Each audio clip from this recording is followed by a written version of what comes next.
हाय hello नमस्कार welcome to test with Praju. आज आपण बनवणार आहोत ढोकळा. ढोकळा खूप खाल्ला असेल, पण असा हेल्दी ढोकळा कधी ट्राय केला आहे का? चला तर मग सोबत बनवूयात. आपण घेतलेला आहे बेसन, मोड आलेले मूग, पाणी, हिरवी मिरची, लसूण, 1 चमचा साखर, 2 चमचे रवा, 1 चमचा मीठ, इनो, अर्धी वाटीला पण थोडंसं कमी तेल, 1 अख्खं लिंबू आणि चिमूटभर हळद.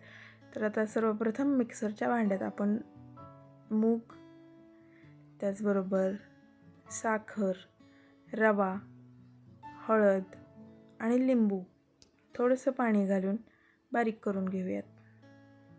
इन्ग्रेडियंट्सचं प्रमाण मी डिस्क्रिप्शनमध्ये देत आहे. ढोकळा भरपूर खाल्ला असेल तुम्ही, पण हे पर्सनली माझं इनोव्हेशन आहे. नक्की ट्राय करून बघा. आता आपण इथे मोड आलेले मूग, रवा, हळद, मीठ आणि साखर एकत्र मिक्सरला बारीक करून घ्यायचं आहे. तर मी थोडीशी हळद टाकते आणि ह्याच्यामध्ये हिरवी मिरची, लसूण आणि अर्ध लिंबू आपल्याला आत्ता पिळायचा आहे आणि अर्ध लिंबू आपल्याला रेसिपीच्या शेवटी यूज करायचा आहे.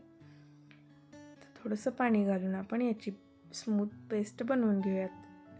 इन्ग्रेडियंट सांगताना मी कोथिंबीर विसरले होते. थोडीशी कोथिंबीर आपण याच्यामध्ये टाकून त्याची पेस्ट करून घेऊयात.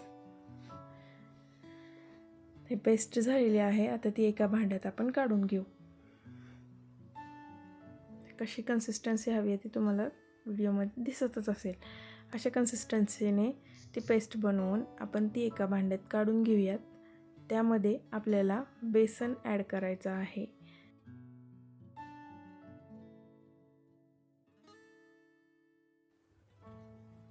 आता यामध्ये आपण बेसन ॲड करून घेऊयात. त्याच्या गाठी न होऊन देता आपल्याला बेसन त्यामध्ये फेटून घ्यायचं आहे. बेसन फेटताना इंग्लिशच्या 8 आकड्याच्या आकारामध्ये आपल्याला विस्कर फिरवायचा आहे. तर अर्ध बेसन आधी टाकून मिक्स करून घ्यायचं, पुन्हा अर्ध मिक्स करून घेऊयात. ते मिक्सरच्या भांड्यात ज्या पेस्ट बनवली होती त्यामध्ये थोडंसं पाणी मिक्स करून घेतलेलं आहे आणि राहिलेलं बेसनसुद्धा आपण त्यामध्ये ॲड करून बॅटर स्मूथ तयार करून घेऊयात. पाणी आपल्या आवश्यकतेनुसार यूज करा. बॅटरची कन्सिस्टन्सी तुम्हाला व्हिडिओमध्ये दिसतच असेल. एकदा का बॅटर तयार झालं त्यामध्ये आपण तेल ॲड करून पुन्हा एकदा बॅटर एकजीव करून घेऊयात. बॅटर छान एकजीव झाल्यानंतर त्याला 5 मिनटं रेस्टला ठेवून देऊयात. तोपर्यंत आपण कुकर गरम करायला ठेवणार आहोत. ज्यावेळेस तुम्ही इनो किंवा सोडा वापरून जर पदार्थ बनवत असाल, त्या पदार्थांना हीट लगेचच लागावी लागते ते ॲक्टिव्ह होण्यासाठी. त्यामुळे आपण आता कुकर गरम करायला ठेवणार आहोत.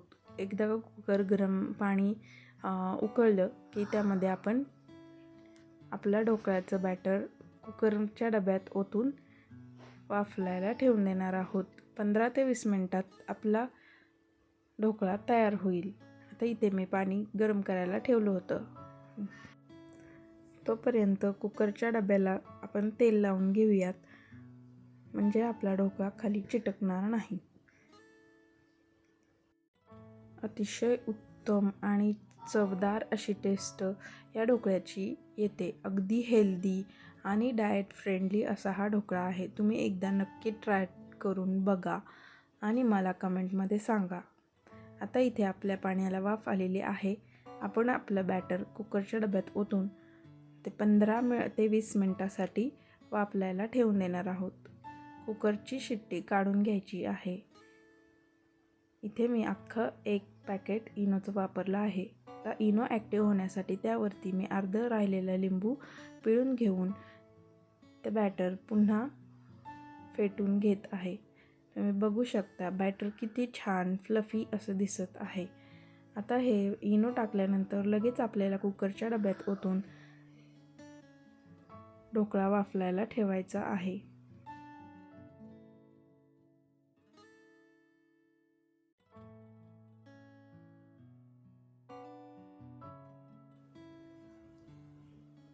अगदी 15 ते 20 मिनटात तयार होणारा सुपर सॉफ्ट हेल्दी ढोकळा तुम्ही नक्की ट्राय करून बघा.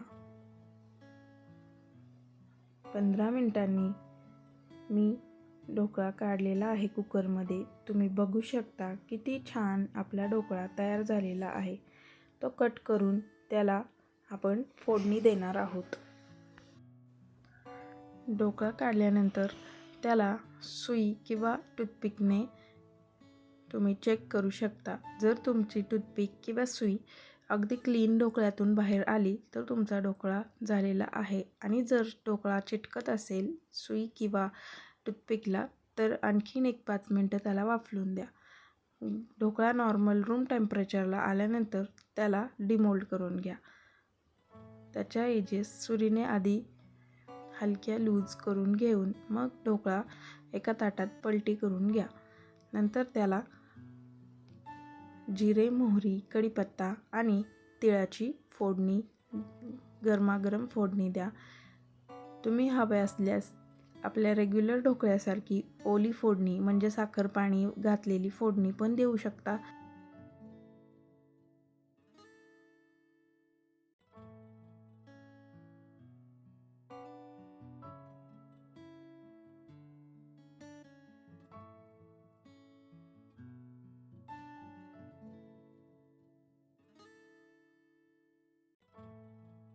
ढोकळा कट करून झाल्यानंतर मी त्याला फक्त तेलाची फोडणी दिली होती.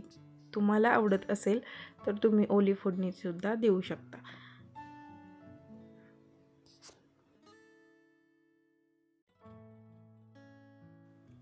तयार आहे आपला सुपर सॉफ्ट मोड आलेल्या मुगाचा ढोकळा. अगदी हेल्दी आणि चविष्ट. बघू शकता तुम्ही किती सॉफ्ट झालेला आहे. मी तुम्हाला इथे एक ढोकळा तोडून सुद्धा दाखवते. याला विदाऊट फोडणी सुद्धा खूप टेस्टी लागतो कारण त्यामध्ये आपण लसूण आणि मिरचीचा वापर केलेला आहे. त्याला अगदीच वेगळं कशाबरोबर खाण्याची गरजही लागत नाही. इतका छान जाळीदार ढोकळा आपला तयार आहे. नक्की ट्राय करा. आणि अशाच चविष्ट हेल्दी रेसिपीजसाठी टेस्ट विथ प्राजूला सबस्क्राईब करा.